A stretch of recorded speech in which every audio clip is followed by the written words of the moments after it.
Hi friends, welcome back to my YouTube channel. ಇವತ್ತು daily ವ್ಲಾಗ್ನ ಮಾಡ್ತಾಯಿದ್ದೀನಿ. ಬೆಳಗ್ಗೆ ಬೇಗ ಎದ್ದು ನೀರನ್ನ ಕುಡಿದು ಫಸ್ಟ್ ಖಾಲಿ ಹೊಟ್ಟೆಗೆ ತಣ್ಣೀರನ್ನ ಕುಡಿದು 1 ಸ್ಪೂನಷ್ಟು ಚಿಯಾ ಸೀಡ್ಸ್ನ 1 ಅವರ್ ಮುಂಚೆನೇ ನಾನು ನೆನೆಯೋಕೆ ಇಡ್ತೀನಿ. ಇಲ್ಲಿ 2 ಸ್ಪೂನ್ ಹಾಕ್ತಾಯಿದ್ದೀನಿ ನಾನು, ನನಗೆ ಮತ್ತು ನನ್ನ ಹಸ್ಬೆಂಡ್ಗೆ ಸೇರಿಸಿ. ಅದನ್ನು ನೆನೆಯೋಕೆ ಇಟ್ಬಿಟ್ಟು ಆಮೇಲೆ ನಾನು ನನ್ನ ಹಸ್ಬೆಂಡು ಗ್ರೀನ್ ಟೀನ ತೊಗೋತೀವಿ. ಸದ್ಯಕ್ಕೆ ನಾವು ಹರ್ಬಲೈಫ್ ಗ್ರೀನ್ ಟೀನ ಇಲ್ಲಿ ಯೂಸ್ ಮಾಡ್ತಾಯಿದ್ದೀನಿ, ಲೆಮನ್ ಫ್ಲೇವರ್ದು. ಗ್ರೀನ್ ಟೀನ ಕುಡಿದ್ಬಿಟ್ಟು ಟಿಫನ್ಗೆ ಕರಿಬೇವಿನ ಸೊಪ್ಪು ಬೇಕು ಅಂತ ಕಿತ್ಕೊಂಡು ಬರೋಣ ಅಂತ ನಾನು ನಿಕ್ಕೆ ನನ್ನ ಗಾರ್ಡನ್ ಹತ್ರ ಹೋದ್ವಿ. ಗಾರ್ಡನ್ನಲ್ಲಿ ತುಂಬ ಗಿಡಗಳನ್ನ ಹಾಕಿದ್ದೀನಿ. ಅದರಲ್ಲಿ ತುಂಬ ತರಕಾರಿ ಗಿಡಗಳು ಮತ್ತು ಇದನ್ನೆಲ್ಲ ಜಾಸ್ತಿ ಹಾಕಿರೋದ್ರಿಂದ ಸ್ವಲ್ಪ ಹಳಗಳು ಜಾಸ್ತಿ ಬಂದಿದೆ. ನಾನು ನೆಕ್ಸ್ಟ್ ವಿಡಿಯೋದಲ್ಲಿ ಏನೇನು ಗಿಡಗಳು ಬಂದಿದೆ ಇವಾಗ ಚೆನ್ನಾಗಿ ಅನ್ನೋದನ್ನು ತೋರಿಸ್ತೀನಿ. ಆಮೇಲೆ ಬಂದು ಅಟ್ಟಿಗೆಲ್ಲ ನೀರು ಹಾಕಿ ಬಾಗಿಲಿಗೆ ರಂಗೋಲಿ ಹಾಕಿದ್ದೆ. ಹೊಸದಾಗಿ ಈ 3 ಗಿಡಗಳನ್ನ ನಾನು ಪ್ಲ್ಯಾಂಟಿಗೆ ಹಾಕಿದ್ದೆ ಅಂತ ಅವತ್ತು ತೋರಿಸ್ದೆ ಅಲ್ವಾ, 3 ಕೂಡ ಚೆನ್ನಾಗಿ ನಿಂತಿದೆ. ಇನ್ನೊಂದು 5-10 ಡೇಸ್ ಹೋದರೆ ಇನ್ನೂ ತುಂಬ ಚೆನ್ನಾಗಿ ಬೇರು ಬಿಟ್ಟು ನಿಂತ್ಕೊಳ್ಳುತ್ತೆ. ಮನೆ ಮುಂದೆ ಹಸಿರಾಗಿದ್ದರೆ ತುಂಬಾ ಚೆನ್ನಾಗಿ ಕಾಣಿಸುತ್ತೆ. ಇವತ್ತು ಟಿಫನ್ಗೆ ಬಂದು ಪುಳಿಯೋಗರೆ ಮಾಡ್ತಾಯಿದ್ದೆ. ಅಷ್ಟರಲ್ಲಿ ಪುಳಿಯೋಗರೆ ಮಾಡೋಣ ಅಂದ್ಬಿಟ್ಟು ಒಗ್ಗರಣೆಗೆ ಕಡಲೆ ಬೀಜ ಹಾಕಿದೆ. ಅಷ್ಟರಲ್ಲಿ ನನ್ನ ಫ್ರೆಂಡ್ ಬಂದರು ಅಂತ ಆಚೆ ಹೋದೆ, ಅದೆಲ್ಲ ಸೀದೋಗ್ಬಿಟ್ಟಿತ್ತು. ಆಮೇಲೆ ಎಲ್ಲ ಎತ್ತಿಟ್ಟು ಮತ್ತೆ ಹೊಸದಾಗಿ ಎಲ್ಲ ಮಾಡಿಕೊಂಡೆ. ಮಾರ್ನಿಂಗ್ ಆಲ್ಮೋಸ್ಟ್ ಪ್ರತಿದಿನವೂ ಇದೇ ಥರ ರೊಟೀನ್ ಇರುತ್ತೆ, ಬಟ್ ಡಿಫ್ರೆಂಟ್ ಟಿಫನ್ ಇರುತ್ತೆ ಅಷ್ಟೇ. ಟಿಫನ್ನ ಮಾಡಿ ತೇಜುಗೆ ತಿನ್ನೋದಕ್ಕೆ ಕೊಟ್ಬಿಟ್ಟು ಅವಳಿಗೆ ತಲೆ ಬಚ್ಕೊಡ್ತಾ ಇದ್ದೀನಿ. ಅವಳಿಗೆ ತಲೆ ಬಚ್ಬಿಟ್ಟು ನೆಕ್ಸ್ಟ್ ನಾನು ಕೆಲಸನ ಮಾಡ್ಕೋತೀನಿ. ಹಾಗೆ ನಾನು ನಿಮಗೆ ಹೇಳ್ದಂಗೆ ಲಾಸ್ಟ್ ವೀಡಿಯೋದಲ್ಲಿ ನಾನು ಮಾಲ್ಟ್ ಪೌಡರ್ನ ಮನೇಲೇ ಮಾಡ್ಕೊಳ್ಳೋಣ ಅಂದ್ಬಿಟ್ಟು ಎಲ್ಲ ರೆಡಿ ಮಾಡ್ಕೊತಾ ಇದ್ದೀನಿ. ಯಾಕೆ ಅಂದರೆ ನನ್ನ ಹಸ್ಬೆಂಡ್ಗೆ ಶುಗರ್ ಇರೋದ್ರಿಂದ ಅವರು ಮಾತ್ರೆ ತಗೊಳ್ಳೋದಕ್ಕೆ ಇಷ್ಟಪಡೋದಿಲ್ಲ. ಸೊ ಈಗ ಬೋರ್ವೆಲ್ ಸೀಸನ್, ಅವ್ರದ್ದು ಕೆಲಸದ ಸೀಸನ್ ಆಗಿರೋದ್ರಿಂದ ಅವರಿಗೆ ಟೈಮಿಗೆ ಕರೆಕ್ಟಾಗಿ ನಿದ್ದೆ ಮಾಡೋದು ಮತ್ತು ನೀರು ಕುಡಿಯೋದು, ಊಟ ಇದು ಯಾವುದು ಸರಿಯಾಗಿ ಆಗೋದಿಲ್ಲ. ಸೊ ಹಾಗಾಗಿ ಬೆಳಗ್ಗೆ ಎದ್ದ ತಕ್ಷಣ 1 ಕಪ್ಪಷ್ಟು ಮಾಲ್ಟನ್ನು ಮಾಡಿಕೊಟ್ರೆ ಅವ್ರಿಗೂ ಹೆಲ್ತಿಗೆ ಚೆನ್ನಾಗಿರುತ್ತೆ. ಮತ್ತು ನನಗೂ ಕೂಡ ವೆಯ್ಟ್ ಲಾಸ್ಗೆ ಏನಾದ್ರು ಒಂದು ಮಾಡಬೇಕು ಅಂತಿದ್ದೆ. ಸೊ ಅದಕ್ಕೆ ಇದನ್ನು ನಾನು ಬೆಟರ್ ಮಾಡಿಕೊಂಡೆ. ಬೇರೆಯವ್ರ ಹತ್ರ ತರಿಸ್ಕೊಳ್ಳೋದಕ್ಕಿಂತ ನಾವೇ ಮಾಡಿಕೊಂಡ್ರೆ ತುಂಬಾ ಬೆಟರ್ ಅಂತ ಅನ್ನಿಸ್ತು. ನಾನು ಇಲ್ಲಿ 20 ಇಂಗ್ರೀಡಿಯೆಂಟ್ಸ್ನ ಯೂಸ್ ಮಾಡಿದ್ದೀನಿ. ಅದರಲ್ಲಿ ಬಂದು 7 ಇಂಗ್ರೀಡಿಯೆಂಟ್ಸ್ನ ಮೊಳಕೆ ಕಟ್ಟಿದ್ದೀನಿ. ನಾನು ನೆಕ್ಸ್ಟ್ ವೀಡಿಯೋದಲ್ಲಿ ತೋರಿಸ್ತೀನಿ ಯಾವ್ಯಾವ ಕಾಳುಗಳನ್ನ ನಾನು ಮೊಳಕೆ ಕಟ್ಟಿದ್ದೀನಿ ಅಂತ. ಫಸ್ಟು 1 ಡೇಸ್ ನೆನೆಸಿ ಆಮೇಲೆ 2 ಡೇಸ್ ಮೊಳಕೆ ಕಟ್ಟಿ ಇವಾಗ ಎಲ್ಲ ಚೆನ್ನಾಗಿ ಮೊಳಕೆ ಬಂದಿತ್ತು ನೋಡಿ. ಎಲ್ಲದನ್ನು ಕೂಡ ಮೊಳಕೆನ ಬಂದಿರೋ ಕಾಳುಗಳನ್ನ ಚೆನ್ನಾಗಿ ಬಿಸಿಲಲ್ಲಿ ಒಣಗಿಸ್ಕೊತಾ ಇದ್ದೀನಿ. ಇದನ್ನು ಹೀಗೆ ಬಿಡೋದಿಲ್ಲ, ಇದ್ರ ಮೇಲೆ ಒಂದು ಸೀರೆನ ಮುಚ್ಚುತ್ತೀನಿ. ಏಕೆಂದರೆ ನಮ್ಮ ಮನೆ ರೋಡ್ ಸೈಡೇ ಇರೋದ್ರಿಂದ ತುಂಬಾ ಧೂಳು ಬರುತ್ತೆ. ಇವಾಗ ಬೇಸಿಗೆ ಆಗಿರೋದ್ರಿಂದ ವೆಹಿಕಲ್ ಸ್ವಲ್ಪ ಹೋದ್ರೂ ಧೂಳು ತುಂಬಾ ಬರುತ್ತೆ. ಸೊ ಹಾಗಾಗಿ ಅದರ ಮೇಲೆ ಸೀರೆ ಮುಚ್ಕೋತೀನಿ. ಅದೆಲ್ಲ ಆದಮೇಲೆ ತೇಜು ಸ್ಕೂಲ್ಗೆ ಹೋದ್ಲು, ನಿತ್ಯ ಅಂಗನವಾಡಿಗೆ ಹೋದ್ಲು, ನನ್ನ ಹಸ್ಬೆಂಡ್ ಅವರು ವರ್ಕಿಗೆ ಹೋದರು. ನಾನು ಕೆಲಸ ಎಲ್ಲ ಮುಗಿಸ್ಬಿಟ್ಟು ನಿತ್ಯಂಗೆ 1-2 ಬ್ಲೌಸ್ ಪೀಸ್ ಎತ್ತಿಡ್ತಾ ಇದ್ದೆ. ಅವಳಿಗೊಂದೆರಡು ಫ್ರಾಕ್ ಸ್ಟಿಚ್ ಮಾಡೋಣ ಅಂತ ನೋಡಿ ಈ ಥರ ಸ್ಟಿಚ್ ಮಾಡಿದ್ದೀನಿ. ಇದಕ್ಕೆ ಲೈನಿಂಗ್ ಇರಲಿಲ್ಲ. ಈ ಕಲರ್ ಲೈನಿಂಗ್ನ ತಂದು ನಾಳೆ ಲೈನಿಂಗ್ ಹಾಕಬೇಕು. ಇದೆಲ್ಲ ಬ್ಲೌಸ್ ಪೀಸ್ ಕೊಟ್ಟಿರ್ತಾರಲ್ವ, ಅದರಲ್ಲೇ ಸ್ಟಿಚ್ ಮಾಡಿರೋದು ನಾನು. ಅವಳಿಗೆ ಆಲ್ಮೋಸ್ಟ್ ಇವಾಗ ಅಡುಗೆ ಆಯಿತು. ರೆಸಿಪಿನ ನಾನು ಇನ್ಸ್ಟಾಗ್ರಾಮ್ ಮತ್ತು ಶಾರ್ಟ್ ವಿಡಿಯೋದಲ್ಲಿ ಹಾಕ್ತೀನಿ ನೋಡಿ. ನಿತ್ಯ ಬಂದು ಮಲಗಿದ್ದಾಳೆ, ಬನ್ನಿ ಊಟ ಮಾಡಿಕೊಂಡು ಆಮೇಲೆ ವಿಡಿಯೋನ ಕಂಟಿನ್ಯೂ ಮಾಡಿ. ಅಡುಗೆಗೆ ಹುರುಳಿಕಾಳು ಸಾಂಬಾರು ಮತ್ತು ಮುದ್ದೆನ ಮಾಡ್ಕೊಂಡಿದ್ದೀನಿ. ನನ್ನ ಹಸ್ಬೆಂಡ್ಗೋಸ್ಕರ ವೆಯ್ಟ್ ಮಾಡಿದೆ 3 o'clockವರೆಗೂ. ಅವ್ರು ಇಲ್ಲೇ ತಿನ್ಕೊಂಡೆ, ನೀನು ಊಟ ಮಾಡ್ಕೊ ಅಂದರು. ಸೊ ಹಾಗಾಗಿ ನಾನು ಊಟ ಮಾಡೋಣ ಅಂತ ಊಟ ಮಾಡಿಕೊಂಡೆ. ಅಷ್ಟರಲ್ಲಿ ನಿತ್ಯ ಕೂಡ ಬಂದಳು. ನಾನು ಗಿಡಗಳಿಗೆಲ್ಲ ನೀರು ಹಾಕಿ ತುಂಬ ದಿನ ಆಗಿತ್ತು, 4-5 ಡೇಸ್ ಆಗಿತ್ತು. ಯಾಕೆಂದರೆ ಪೈಪ್ನೆಲ್ಲ ನನ್ನ ಹಸ್ಬೆಂಡ್ ಕೆಳಗಡೆ ದೇವಸ್ಥಾನ ಹತ್ರ ಕೆಲಸ ಮಾಡ್ತಿದ್ರಲ್ವ, ಅಲ್ಲಿಗೆ ತೊಗೊಂಡೋಗಿದ್ರು. ನಾನು ಬಿನ್ಗೆಯಲ್ಲಿ ಎತ್ತೆತ್ತು ಹಾಕ್ತಿದ್ದೆ, ಬಟ್ಟು ಎಲ್ಲ ಗಿಡಕ್ಕೂ ತುಂಬ ಬಿನ್ಗೆಯಲ್ಲಿ ಎತ್ತಿ ಹಾಕೋದಕ್ಕಾಗಲ್ಲ ಅಂದ್ಬಿಟ್ಟು ನಾನು ಆಮೇಲೆ ಪೈಪ್ನ ತರಿಸ್ಕೊಂಡೆ, ಪೈಪಲ್ಲಿ ಹಾಕೋಣ ಅಂತ ಅಂದ್ಬಿಟ್ಟು.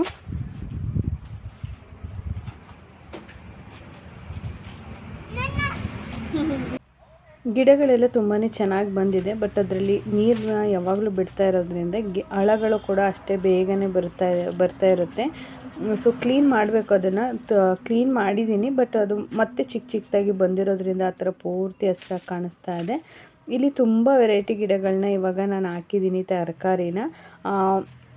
ಈಗ ಸದ್ಯಕ್ಕೆ ಏನೇನು ಹಾಕಿದ್ದೀನಿ ಅಂದರೆ ಟೊಮೊಟೊ ಹಾಕಿದ್ದೀನಿ, ದಪ್ಪು ಟೊಮೊಟೊ, ಮತ್ತು ಮೆಣಸಿಕಾಯಿ, ಬೀನ್ಸ್, ಉದ್ದನ ಬೀನ್ಸ್ ಹಾಕಿದ್ದೀನಿ, ಬಟಾಣಿ, ಬೆಂಡೆಕಾಯಿ ಮತ್ತು ಕ್ಯಾಪ್ಸಿಕಮ್, 3-4 ಥರದ್ದು ಬದನೆ ಗಿಡನ ಹಾಕಿದ್ದೀನಿ, ಮತ್ತು ಚೆರಿ ಟೊಮೊಟೊನ ಹಾಕಿದ್ದೀನಿ, ಮತ್ತು ಪಾಲಕ್ ಸೊಪ್ಪು, ಮತ್ತು ಕೆಂಪು ದಂಟಿನ ಸೊಪ್ಪು, ಹೀರೆ ಗಿಡ, ಹಾಗಲಕಾಯಿ ಗಿಡ, ಮತ್ತು ಸದ್ಯಕ್ಕೆ ಕರಿಬೇವಿನ ಗಿಡ ಇದೆ. ಮತ್ತು ಇದರಲ್ಲಿ ಬಂದು ಇದು ಸೀಮೆ ಬದನೆಕಾಯಿ ಬರುತ್ತಲ್ವ ಅದನ್ನೊಂದನ್ನು ಹಾಕಿದ್ದೀನಿ, ಅದು ಕೂಡ ಚೆನ್ನಾಗಿ ಬಂದಿದೆ. ಮತ್ತು ಸೇವಂತಿಗೆ ಒಂದೆರಡು ಲೈನ್ ಹಾಕ್ಕೊಂಡಿದ್ದೀನಿ. ಅದು ಬಿಟ್ಟರೆ ತುಳಸಿ ಹಾಕಿದ್ದೀನಿ. ಇನ್ನು ಮಿಕ್ಕಿದ ಸೊಪ್ಪುಗಳನ್ನ ಹಾಕಬೇಕು ಅಂತ ತಂದಿಟ್ಕೊಂಡಿದ್ದೀನಿ, ಬಟ್ ಹಾಕೋದಕ್ಕೆ ಟೈಮ್ ಆಗ್ತಾಯಿಲ್ಲ. ಈ ವೀಕಲ್ಲಿ ಸೊಪ್ಪನ್ನ ಕೂಡ ಹಾಕಿ ಕಂಪ್ಲೀಟ್ ಮಾಡ್ಕೋಬೇಕು. ನೋಡಿ ಇವಾಗ ಕಾಟಾಗಿ ಹೂವು ತುಂಬಾ ಚೆನ್ನಾಗಿ ಬರ್ತಾ ಇದೆ. ನೀರು ಹಾಕೋದ್ರಿಂದ ನನಗೆ ವೀಕ್ಲಿ ಒಂದೂವರೆ ಮಾರಷ್ಟು ಹೂವು ಸಿಗುತ್ತೆ. ನನಗೆ ದೇವಸ್ಥಾನಕ್ಕೆ ಕೆಳಗಡೆ ಚಾಮುಂಡೇಶ್ವರಿ ದೇವಸ್ಥಾನಕ್ಕೆ ಭಾನುವಾರ ಫ್ರೆಶ್ಶಾಗಿ ಹೂವು ಹಾಕೋದಕ್ಕೆ ನನಗೆ ಕರೆಕ್ಟ್ ಆಗುತ್ತೆ. ಇನ್ನೊಂದೆರಡು ಗಿಡ ಆದರೆ ಇನ್ನೂ ಚೆನ್ನಾಗಿ ಇನ್ನೂ ತುಂಬಾ ಹೂವು ಸಿಗುತ್ತೆ. 2 ದೇವಸ್ಥಾನಕ್ಕೂ ಆಗೋಷ್ಟು ಹೂವು ಸಿಗುತ್ತೆ. ಬಟ್ ಇವಾಗ ಒಂದೂವರೆ 2 ಮಾರಷ್ಟು ಹೂವು ನನಗೆ ಚೆನ್ನಾಗಿ ಸಿಗುತ್ತೆ. ನಾನು ಎಲ್ಲನೂ ಎತ್ತಿಟ್ಬಿಟ್ಟು ವೀಕ್ಲಿ 1 ಟೈಮ್ ಫ್ರೈಡೇ ನೈಟು ಹೂವನ್ನ ಕಟ್ಕೋತೀನಿ. ಏಕೆಂದರೆ ಸ್ಯಾಟರ್ಡೆ ಸಂಡೇ ಪೂಜೆ ಇರೋದ್ರಿಂದ ನನಗೆ ಹೂವು ಆಗುತ್ತೆ. ನೋಡಿ ಒಂದು ದಿನಕ್ಕೆ ನನಗೆ ಇಷ್ಟು ಹೂವು ಸಿಕ್ಕಿದೆ. ನಾನು 3 ಡೇಸ್ 1 ಟೈಮ್ ಹೂವನ್ನ ಕೊಯ್ತೀನಿ. ಅಂದರೆ ಇವತ್ತು ಕೊಯ್ದರೆ 2 ಡೇಸ್ ಕೊಯ್ಯಲ್ಲ. ನೆಕ್ಸ್ಟ್ 3rd ಡೇಗೆ ನಾನು ಹೂವನ್ನ ಕೊಯ್ತೀನಿ. ಅದೇ ಗಾರ್ಡನ್ ಕೆಲಸ ಎಲ್ಲ ಮುಗಿಸಿ ಬಂದು ನೋಡಿ ಕಾಳುಗಳನ್ನೆಲ್ಲ ಒಣಗಾಕಿದ್ದೆ ಅಲ್ವಾ, ಅದ್ರ ಮೇಲೆ ಸೀರೆಯನ್ನು ಬಿಟ್ಟಿದ್ದೆ ನಾನು, ಧೂಳು ಬರುತ್ತೆ ಅಂತ. ಅದನ್ನೆಲ್ಲ ಎತ್ಕೋತಾ ಇದ್ದೀನಿ. ಇವಾಗ ಕಾಳನ್ನೆಲ್ಲ ಸಪ್ರೇಟು ಇವತ್ತಿಗೆ ಕಾಳು ತುಂಬಾ ಚೆನ್ನಾಗಿ ಒಣಗಿದೆ. ಅದನ್ನೆಲ್ಲ ಎತ್ಕೋತಾ ಇದ್ದೀನಿ. ಕಾಳು ಬಂದು ನಾನು ಕಡಲೆಕಾಳು ಬಟಾಣಿನ ನೆನೆಸಿ ಮೊಳಕೆ ಕಟ್ಬೇಕಾರ್ಲೇ ಅವೆರಡನ್ನ ಜೊತೆಲೇ ನೆನೆಸಿ ಮೊಳಕೆ ಕಟ್ಟಿದ್ದೆ. ರಾಗಿ, ಗೋಧಿ, ಮೆಂತ್ಯ, ಉದ್ದಿನ ಕಾಳು, ಹೆಸರು ಕಾಳು, ಆಮೇಲೆ ಹುರುಳಿಕಾಳು ಅಷ್ಟನ್ನು ಕೂಡ ನಾನಿಲ್ಲಿ ನೆನೆಸಿ ಗೋಧಿ ಇಷ್ಟನ್ನು ಕೂಡ ನಾನು ನೆನೆಸಿ ಮೊಳಕೆನ ಕಟ್ಟಿದ್ದೀನಿ. ಆಮೇಲೆ ಇಲ್ಲಿ ಟೋಟಲ್ ನಾನು ಈ ಮಾಲ್ಟ್ಗೆ ಯೂಸ್ ಮಾಡಿರೋದು 21 ವೆರೈಟಿ ಸೀಡ್ಸ್ನ ಯೂಸ್ ಮಾಡಿದ್ದೀನಿ. ನೆಕ್ಸ್ಟ್ ವಿಡಿಯೋದಲ್ಲಿ ನಾನು ಏನೇನು ಯೂಸ್ ಮಾಡಿದ್ದೀನಿ ಅನ್ನೋದನ್ನು ನಾನು ಡೀಟೇಲಾಗಿ ಹೇಳ್ತೀನಿ. ರಾಗಿನೂ ಕೂಡ ನೀಟಾಗಿ ತೊಳೆದು ನಾನು ಮೊಳಕೆನ ಕಟ್ಕೊಂಡಿದ್ದೀನಿ.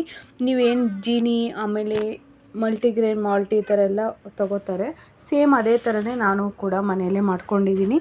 ವೆಯ್ಟ್ ಲಾಸ್ಗೂ ಹೆಲ್ಪ್ ಆಗುತ್ತೆ, ನನ್ನ ಹಸ್ಬೆಂಡ್ ಶುಗರ್ಗೂ ಹೆಲ್ಪ್ ಆಗುತ್ತೆ, ಮಕ್ಕಳ ಹೆಲ್ತಿಗೂ ಕೂಡ ಹೆಲ್ಪ್ ಆಗುತ್ತೆ. ಮಕ್ಕಳಿಗೂ ಕೂಡ ಡೈಲಿ 1 ಟೀ ಗ್ಲಾಸಷ್ಟು ಕೊಟ್ಟರೆ ತುಂಬಾ ಒಳ್ಳೆಯದು ಮಾಲ್ಟ್ನ. ಅವ್ರಿಗೂ ಕೂಡ ಮೈಂಡ್ ಫ್ರೆಶ್ ಅನ್ನುತ್ತೆ.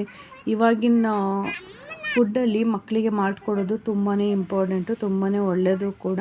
ಏಕೆಂದರೆ ಮಕ್ಕಳು ಬೇಗ ಅನ್ಹೆಲ್ದಿ ಫುಡ್ಗೆ ಅಟ್ರ್ಯಾಕ್ಟ್ ಆಗ್ತಾರೆ, ಜಂಕ್ ಫುಡ್ಗೆ ಮಕ್ಕಳು ಅಟ್ರ್ಯಾಕ್ಟ್ ಆಗ್ತಾರೆ. ಸೊ ಅದನ್ನು ಕೂಡ ನಾವು ಕೊಡಿಸ್ತೀವಿ. ಯಾರು ತೀರಾ 99% ನಾವು ಅದನ್ನು ಸ್ಕಿಪ್ ಮಾಡ್ತೀವಿ ಅನ್ನೋದು ಸುಳ್ಳಾಗುತ್ತೆ. ಸೊ ಹಾಗಾಗಿ ಇವಾಗ ನಾನು ಮಕ್ಕಳಿಗೂ ಕೂಡ 1 ಲೋಟ ಕುಡ್ಸೋಣ ಡೈಲಿ ಅಂದ್ಬಿಟ್ಟು ಮಾಡ್ತಾಯಿದ್ದೀನಿ. ನಾವು ಕುಡಿದ್ರೆ ಅವ್ರ ಜೊತೆ ಕೂತ್ಕೊಂಡು ಅವರು ಸಹ ಕುಡಿತಾರೆ. ನಾವೇನು ಮಾಡ್ತೀವಿ ನಮ್ಮ ಮಕ್ಕಳು ನಮ್ಮನ್ನು ಅದನ್ನೇ ಕಾಪಿ ಮಾಡ್ತಾರಲ್ವ. ಸೊ ಹಾಗಾಗಿ ನಾನು ಇವಾಗ ಇದೊಂದನ್ನ ಟ್ರೈ ಮಾಡ್ತಾಯಿದ್ದೀನಿ. ಹಾಗೆ ಬಂದು ನಾನು ಮೀಶೋಯಿಂದ ಕೆಲವೊಂದು ಗ್ರೋಸರಿ ಬಾಕ್ಸ್ಗಳನ್ನ ತರಿಸ್ಕೊಂಡಿದ್ದೆ. ನನಗೆ ಸ್ವಲ್ಪ ಸಾಲ್ಟೇಜ್ ಬಂದಿತ್ತು ಬಾಕ್ಸ್ಗಳು, ಸೊ ಅದಕ್ಕೆ ಈ ಥರದ್ದು ತರಿಸ್ಕೊಂಡಿದ್ದೀನಿ. ತುಂಬಾ ಚೆನ್ನಾಗಿದೆ. ನಾನು ಇದರಲ್ಲೇ ಮುಂಚೆ ತುಂಬ ಚಿಕ್ಕ ಸೈಜಲ್ಲಿ ಒಂದು ಸೈಜ್ನ ತರಿಸ್ಕೊಂಡಿದ್ದೆ, ಒಂದು 6 ಮಂತ್ ಬ್ಯಾಕು. ಇವಾಗ 1 ಲೀಟರ್ ಬಾಕ್ಸ್ನ ನಾನಿಲ್ಲಿ ತರಿಸ್ಕೊಂಡಿದ್ದೀನಿ. ತುಂಬಾ ಚೆನ್ನಾಗಿದೆ, ಕ್ವಾಲಿಟಿ ಕೂಡ ಚೆನ್ನಾಗಿದೆ. ಈ ಸ್ಟೀಲ್ ಬಾಕ್ಸಲ್ಲಿ ಏನಾಗ್ತಿತ್ತು ಅಂದರೆ ನನಗೆ ಈ ಒಳಗಡೆ ಸಾಮಾನು ಯಾವುದ್ರಲ್ಲಿ ಏನಿದೆ ಅಂತ ಗೊತ್ತಾಗ್ತಿರ್ಲಿಲ್ಲ. ಕಾಳುಗಳು ಎಷ್ಟೋ ಉಳಿತೋಗ್ಬಿಟ್ಟಿದ್ದಾವೆ ಸ್ಟೀಲ್ ಬಾಕ್ಸಲ್ಲಿ, ಮತ್ತು ಬೇಗ ಗಲೀಜಾಗಿಬಿಡುತ್ತೆ. ಯಾಕೆಂದರೆ ಯಾವ ಬಾಕ್ಸಲ್ಲಿ ಏನಿದೆ ಅಂತ ಗೊತ್ತಾಗ್ದಲ್ಲೇ ಎಲ್ಲ ಬಾಕ್ಸು ತೆಗೆದು ನೋಡ್ತಿದ್ದೆ. ಅದಕ್ಕೆ ನಾನು ಆಲ್ರೆಡಿ ನನ್ನ ಹತ್ರ ಇರೋದೆಲ್ಲ ಇದೆ, ಸ್ಟೀಲ್ ಬಾಕ್ಸ್ ಇದೆ, ತುಂಬ ಎತ್ತಿಟ್ಬಿಟ್ಟಿದ್ದೀನಿ ನಾನು. ಇವಾಗ ಈ ಥರ ಓಪನಾಗಿ ಕಾಣೋ ಬಾಕ್ಸ್ಗಳನ್ನ ನಾನು ಪ್ರಿಫರ್ ಮಾಡ್ಕೋತೀನಿ. ಏಕೆಂದರೆ ನಾನು ಜಾಸ್ತಿ ರೆಸಿಪಿಗಳನ್ನ ಟ್ರೈ ಮಾಡ್ತಿರೋದ್ರಿಂದ, ಕುಕ್ಕಿಂಗ್ ವಿಡಿಯೋ ಮಾಡೋದ್ರಿಂದ ಯಾವ್ದು ಬೇಕು ಅದನ್ನು ಎತ್ಕೊಬೋದು. ಈ ವಿಡಿಯೋ ನೋಡಿ ಎಷ್ಟು ಫನ್ನಿ ಆಗಿದೆ ಅಂದರೆ.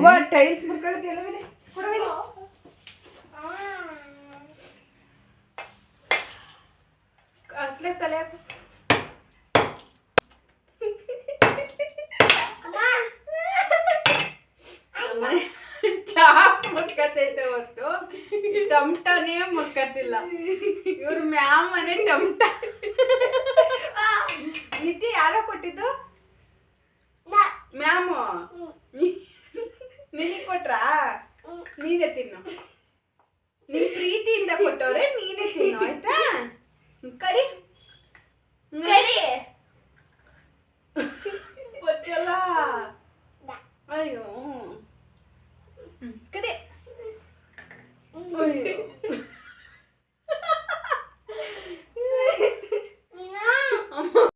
ನೋಡಿ ಗ್ರೋಸರಿ ಎಲ್ಲ ಫುಲ್ ಮಾಡಿ ಇಟ್ಟಿದ್ದೀನಿ. ನಾನು ಆಲ್ರೆಡಿ ತಂದೆ 1 ವೀಕ್ ಆಗಿತ್ತು ಖಾಲಿಯಾಗಿದ್ದನ್ನೆಲ್ಲ, ಬಟ್ ಅದನ್ನು ಒಂದು ದೊಡ್ಡ ಬಾಕ್ಸಿಗೆ ಹಾಕಿ ಎತ್ತಿಟ್ಟಿದ್ದೆ. ಅದಕ್ಕೆ ಇವಾಗ ಬಾಕ್ಸ್ ಎಲ್ಲ ತರಿಸಿದ ಮೇಲೆ ನನಗೆ ಈ ನನ್ನ ಹತ್ರ ಇದ್ದಿದ್ದ ಬಾಕ್ಸ್ಗೆ ಮತ್ತು ಈಗ ತರಿಸಿರೋ ಬಾಕ್ಸಿಗೆ ಗ್ರೋಸರಿ ಎಲ್ಲ ಹಾಕಿಟ್ಟಿದ್ದೀನಿ. ಬಟ್ ಆದ್ರೂ ನನಗೆ ಕಮ್ಮಿನೇ ಅನ್ನಿಸ್ತು, ಬಾಕ್ಸ್ ಇನ್ನೂ ಬೇಕಿತ್ತು. ಬಟ್ ಓಕೆ, ಅದರಲ್ಲೇ ಮ್ಯಾನೇಜ್ ಮಾಡೋಣ, ಇನ್ನು ಬೇಡ ಅಂತ ಅಂದ್ಬಿಟ್ಟು ಇವಾಗ ಎಲ್ಲ ಎತ್ತಿಟ್ಕೊಂಡು ಊಟ ಎಲ್ಲ ಆಯಿತು. ಮಧ್ಯಾಹ್ನನೇ ಸಾಂಬಾರು ಮುದ್ದೆ ಮಾಡಿದ್ದೆ ನನ್ನ ಹಸ್ಬೆಂಡ್ಗೆ, ಬಟ್ ಅವ್ರು ಬಂದಿರಲಿಲ್ಲ. ಇವಾಗ ಅದೇ ಆಗುತ್ತೆ ಅಂದ್ಬಿಟ್ಟು ಮಕ್ಕಳಿಗೆ ಬಿಸಿ ಅನ್ನ ಮಾಡಿಕೊಟ್ಟೆ. ಎಲ್ಲರದ್ದು ಊಟ ಆದಮೇಲೆ ಕಿಚನ್ ಎಲ್ಲ ಕ್ಲೀನ್ ಮಾಡ್ಕೋತಾ ಇದ್ದೀನಿ. ಹೆಣ್ಮಕ್ಳಿಗೆ ಮಲ್ಗೋಗಿಂತ ಮುಂಚೆ ಕಿಚನ್ನ ಕ್ಲೀನ್ ಮಾಡಿ ಮಲ್ಕೊಂಡ್ರೆ ಏನೋ ಒಂಥರ ಮೈಂಡ್ ಫ್ರೆಶ್ ಅನಿಸುತ್ತೆ. ಬೆಳಗ್ಗೆ ಎದ್ದಾಗ ಕಿಚನಿಗೆ ಹೋಗೋದಕ್ಕೆ ಒಂಥರ ಬೆಳಗ್ಗೆ ಎದ್ದಾಗ ಹೆವಿ ಕೆಲಸ ಇರೋಲ್ಲ ಅನ್ನೋ ಒಂದು ಇದಿರುತ್ತೆ. ಸೊ ನಾನು ಆದಷ್ಟು ಕಿಚನ್ನ ಕ್ಲೀನ್ ಮಾಡಿ ಮಲ್ಕೊಳ್ಳೋದಕ್ಕೆ ಪ್ರಯತ್ನ ಪಡ್ತೀನಿ. ತೀರಾ ನನ್ನ ಕೈಯಲ್ಲಿ ಆಗಲ್ಲ ಅಂದಾಗ ಮಾತ್ರ ಸ್ಕಿಪ್ ಮಾಡಿಬಿಟ್ಟು ಹಾಗೆ ಮಲ್ಕೋತೀನಿ. ನಾನು ಪ್ರತಿ ಸಲ ಪಾತ್ರೆ ತೊಳೆದಾಗಲೂ ಕೂಡ ನಾನು ಸಿಂಕ್ನ ತೊಳ್ಕೊತೀನಿ. ಏಕೆಂದರೆ ಅದು ಕ್ಲೀನಾಗಿದ್ರೇ ಅದು ಕಿಚನಿಗೆ ಲುಕ್ಕ ಕಾಣುತ್ತೆ ಮತ್ತು ಹೆಲ್ತ್ಗೂ ಕೂಡ ತುಂಬಾ ಒಳ್ಳೆಯದು. ತುಂಬ ಜನ ಏನು ಮಾಡ್ತಾರೆ ಅಂದರೆ ಒಂದು ಸಲ ಈಗ ಬೆಳಗ್ಗೆಯಿಂದ ಸಂಜೆ ತನಕ ಪಾತ್ರೆ ತೊಳೆದ್ಬಿಟ್ಟು ಸಂಜೆ ಒಂದು ಸಲ ಮಾತ್ರ ಸಿಂಕ್ನ ತೊಳಿತಾರೆ. ಇಲ್ಲ 2 ಡೇಸಿಗೆ ತೊಳಿತೀನಿ, 3 ಡೇಸಿಗೆ ತೊಳಿತೀನಿ ಅಂದವರು ಇದ್ದಾರೆ ನನ್ನ ಹತ್ರ. ಬಟ್ ಆ ಥರ ಮಾಡಬೇಡಿ, ನೀಟಾಗೆಲ್ಲ ಕ್ಲೀನ್ ಮಾಡ್ಕೊಳ್ಳಿ. ನಾನು ಇಲ್ಲಿಗೆ ವಿಡಿಯೋನೇ ಎಂಡ್ ಮಾಡ್ತೀನಿ. ನಿಮಗೆ ನನ್ನ ವಿಡಿಯೋ ಇಷ್ಟ ಆಗಿದ್ದರೆ ಪ್ಲೀಸ್ ನನ್ನ ಚಾನಲ್ನ ಸಬ್ಸ್ಕ್ರೈಬ್ ಮಾಡ್ಕೊಳ್ಳಿ, ಹಾಗೆ ಲೈಕ್ ಮಾಡಿ, ಶೇರ್ ಮಾಡಿ. ನಾಳೆ ಮತ್ತೆ ಹೊಸ ವಿಡಿಯೋ ಜೊತೆ ಸಿಗ್ತೀನಿ. ಅಲ್ಲಿವರೆಗೂ ಟೇಕ್ ಕೇರ್.